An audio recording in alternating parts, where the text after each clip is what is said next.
Everybody, it's me, the Einstein of Wall Street from the Florida Stock Exchange, the greatest financial institution sailing in the floor. Let's talk about yields for a minute. We saw a number of weeks ago, 6 weeks ago, the last time that we had the Fed bond auction. And that was when we were like in the midst of like, what are we doing? We're sort of pushing it up against China. You know, China owns so much of our debt. China are normally the ones who buy those auctions, right? When you have an auction and you're trying to entice people to buy bonds, which is investing in US, if no one wants to buy them, what you do is you offer a higher yield. The yield goes up, the price goes down, it becomes more attractive to the buyers because they're getting more for their money, and that's what happens. However, by raising that, you're pulling money out of the equity market because people are going to be able to lock in a higher interest rate with a guarantee. So they'll sell. It has an inverse reaction to the stock market where the bond yield goes up, the value of the market goes down, they sell the equities. The last time that happened, it was powerful because we were going up against China, playing with them. We don't want to play nice in the playground. I'm taking my ball and leaving town. What ended up happening was because China said, you know what, if we don't show up for this and this yield spikes up to 5% on the 10-year, this market is crashing 10%. Jamie Dimon shot bullet across the bow. Mr. Trump decided to put the whole thing on pause for 90 days. The Chinese stepped in, bought the bond auction, and we got through that time. But what's happening once again, it's that time again. It's the bond time again, the bond auction, and we still are still at odds with China.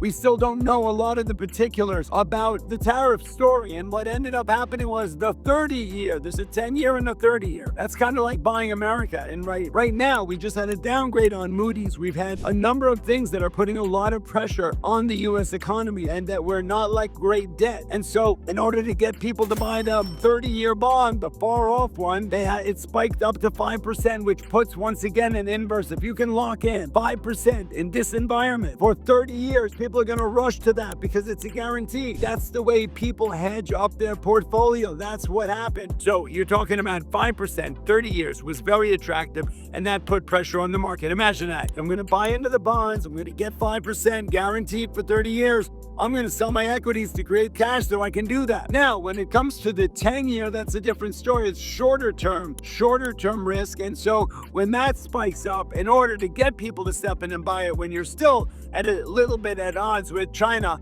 that's going to put pressure on the equity market here. And so that's like, you know what that is? That is bonds courtesy of the Einstein of Wall Street, powered by wild and crazy days that we're living. I love y'all. Have a great day.